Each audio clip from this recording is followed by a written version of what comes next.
how much more money can you really make as an Uber driver and as a Lyft driver using techniques? This is a video I've wanted to film for a while. It's been on my mind a lot because if you go on YouTube, I know this might be a bit controversial when it comes to the Uber and Lyft niche or kind of community. If you go on YouTube, there are so many different videos basically saying, here's how to make more money as a driver, right? And I've done a bunch of them too. I'm gonna be honest, I've done a bunch of them. And don't get me wrong, yes, there are techniques to make more money as a driver, but I have to be very transparent that I feel like a lot of the times these videos, and maybe I'm calling myself out as well. Yes, there are really good techniques to make more money as a driver and very important things you should know when it comes to driving, but there is a huge limit. And I really have to be honest about that because I think sometimes I've seen some channels have numerous videos in a row all about making more money. And I hate to say it, I think there's mainly 2/3 real ways to make more money. And you may be wondering as a driver, let's say you're just starting out, how much money can you make in general? I've said this before, on average, of course, your location is the number one factor that determines how much money you can make. You're looking at about $20 to $25 an hour on average. I think that's the average hourly rate, just to give like a quick number for the Uber and Lyft driver. Now, if you're wondering, let's say you read all these techniques, you see all these videos. I've even seen courses people have made being like, oh, give me $50 and I'll teach you how to make more money as a driver. Being honest, those courses, complete waste of time. You can get all that information completely for free on my channel, on all the other amazing channels as well on YouTube. And I see all these kind of ebooks being written, all this kind of stuff. The truth is, I think you can only really make, and give or take, there's a lot of different factors to this, about 10-ish, give or take, 10-ish extra dollars an hour as an Uber Lyft driver using techniques. Past that, I think there is a pretty hard limit. And I think this is very interesting to talk about because in contrast to, let's say, something like sales, for example. If let's say you start out in sales, let's say you start out at $50K a year as a salesman, and you learn all these techniques about how to talk to people better enunciation, knowing how to adjust people's problem points or sticking points, knowing how to overcome objections or whatever, you can easily, 10x your amount. It's not that uncommon for salespeople to make, if you're really, really good and you're in the right market. I know salespeople were making like $500,000 a year that maybe started at $50K because they just got way better at sales. The way better you get at sales, it's insane, the growth. It's almost limitless, the growth in terms of how much money you can make as a salesman.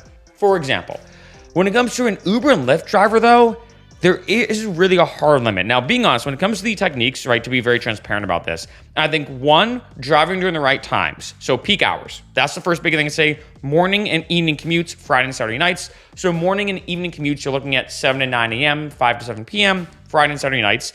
And the second kind of subsect of that is during events. I've talked about this before that, when I used to drive in Boston, if let's say there was graduations going on, you could make a ton of money. If let's say it was a Wednesday night and there's a huge Lady Gaga concert, or let's say the Boston Celtics are playing on a Wednesday night, even though Wednesday night at 8 or 9 p.m. wouldn't normally be a good time to drive, during events, it's a huge time to drive. And the best way to see the events is using the Lyft app. I do suggest sign up with both apps. On the Lyft app, they show you all the kind of stuff going on. You can even set alerts, super useful. The second way to make more money as a driver is by doing the bonuses, looking at all the bonus structures and maximizing them. Most of the drivers I talk to who make a good amount of money, the number one word I usually hear is bonus. That by far, over and over and over again, and usually kind of a follow-up with that is they say they develop their own techniques. They're like, oh yeah, I hit the bonuses. Here's what I do to kind of hack the bonuses, or my bonus strategies or techniques or tips or whatever. Being honest, those are, and I gotta be blunt, your main two kind of like big things you can do to maximize your earnings as a driver. As a third one, I'd say, which depending on who you are and what you do, I will say referrals. I've talked about that before. You can make a good amount of money to refer somebody to be a driver. But being honest, it is really focusing now on not just the Uber and Lyft driving aspect, but maybe more social media, right? Obviously, I post my referral link in all the videos I post because that money from the referrals helps me make all these videos and obviously makes this all free, right? So it's kind of a cool trade-off that I get to do what I love and make helpful content for people. And that kind of helps, kind of fund that, so to speak. But let's say if you do have like a Twitter, a TikTok, maybe even Snapchat, basically any social media, Instagram, maybe even YouTube too. Yes, you can make money referring people to drive for Lyft and Uber, but I feel like that's a little bit different than quote unquote just driving. But I want to do a video about this because I have had some comments being like, hey, Mark, I know I've seen all these videos about making more money driving, but can I really make a ton more money driving if I watch all these technique-based videos? I'm actually going to say no. I'm just going to be blunt, right? And don't get me wrong. I'm not saying these videos are bad because I've made a bunch of them, right? And I'm not saying they're bad. And I'm not saying you can't make more money driving using those techniques, because you definitely can. And I've done a bunch of videos about technique-based stuff. However, I have seen some YouTubers sometimes pitch this idea that, oh, watch this 10-part series and you're going to make way more money as a driver. And it's like, way more money? I mean, you could make, let's say, as opposed to 25 an hour, 35 an hour. Yeah, for sure. Like you could definitely make 10, let's say, extra dollars an hour using different techniques in terms of hitting the right surge pockets, peak hours, going to events, hitting the bonus structures right, all this kind of stuff. Yes, you could definitely make, I think, around 10 extra dollars an hour. But to have this kind of whole pitch and idea, and I feel like there is a very hard limit. And I want to mention this because I do like doing videos. And you may have noticed, I do like doing a lot of videos to help people out. That's actually the main reason I make all these videos, is to help a lot of drivers out there. But I also like to be very transparent. And you may have noticed that on this channel, in the beginning, I would do a lot of technique-based stuff. Like, here's how to be an Uber and Lyft driver. Here's what you should know about rideshare insurance, which you should have. Here are different requirements. I still do all those videos here and there. I especially back in the day, would do a lot of videos about like how to get a better rating.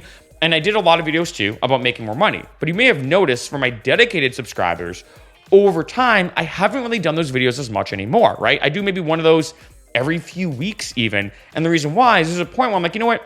There's only so much I feel like I can say when it comes to being an Uber and Lyft driver that really is actually useful information. And my biggest pet peeve is wasting people's time.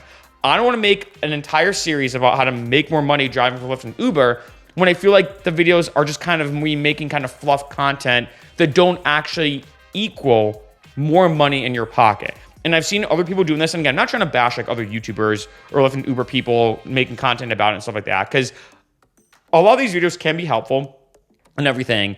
But I mean, at the end of the day, I feel like, I hate to say, there's only so much information I feel like you can really give about how to maximize your earnings as a driver, to the point where it's just kind of like a hard cutoff. And like I said, compared to sales, I mean, I could do, because I used to be in sales, I could do an entire maybe course about every little technique when it comes to sales, whether it's how to dress, like I mentioned before, how to speak properly, how to overcome objections, how to understand what people's objections might be before even talking to them, how to read people, body language. The amount that goes into sales, I'm just using sales as an example, is huge. And yes, the more you know about sales and psychology and all this kind of stuff, the significant amount of jump you can make when it comes to your income in that industry. It's ridiculous. But when it comes to Lyft and Uber, even if you knew everything about Lyft and Uber and you were the master rideshare, or master rideshare driver is a better way to word that, you were like the master rideshare driver, the amount that you're going to make versus, like, say, a novice or someone just starting out isn't that much different. Like I said, I think on average, using different techniques, like I just mentioned briefly in this video, and I've done a bunch of videos about them, you're only really looking at about 10-ish extra dollars I was about to say a month. No, 10-ish extra dollars an hour.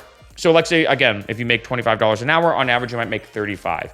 And I do want to mention that because I think there is one kind of unfortunate thing about Lyft and Uber. I have talked about this here and there.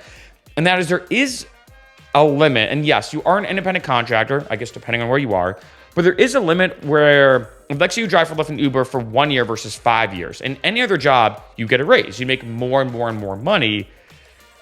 However, with Lyft and Uber, that's really not the case. And don't get me wrong, I think Lyft and Uber is an amazing job where it allows people to have a flexible schedule. You have instant cash outs. You can be your own boss. All these different benefits and techniques, all these different benefits that we know about. But when it comes to all these different techniques, it really only brings you so far. And there is like a very hard cutoff of the amount of more money you can make. Now, don't get me wrong. You can make a good amount of money if, let's say, when it comes to Uber, you drive more and you get a little more perks and incentives. Like, I've talked to some drivers who make over 6 figures. They've been driving for years and they've developed their own strategies and everything. So yes, you can make a lot of money as a driver. but I think the climb is super steep. It's not even really like climbing, as more you get like little bonuses here and there.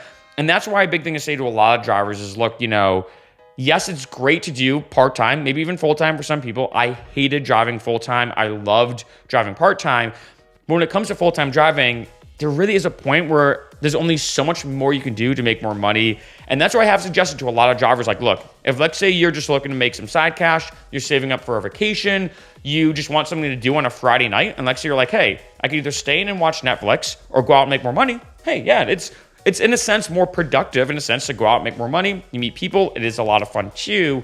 But to look at it as a job that you're going to last in forever, and maybe I'll do an entire video about this, I feel like it's just such a hard cutoff that you can't really make a certain amount past a certain amount, if that makes sense. And going back to what I said way in the beginning of this video, that's why when it comes to all these technique-based videos, I do like doing them. And I think a lot of drivers and content creators who make these videos, I think, are very helpful. And there's a lot of amazing information online, not just with my channel, but with other channels as well, other platforms. But again, I've seen so many courses and ebooks and things you can buy and like all this kind of stuff. I hate to say, at the end of the day, yes, the more you learn with Lyft and Uber, I think you might be a better driver, but there's only so much more you can make. And on average, like I said, using all these techniques, like if you knew every technique in the entire world, you can really, in my opinion, for most people, only make an extra $10 an hour.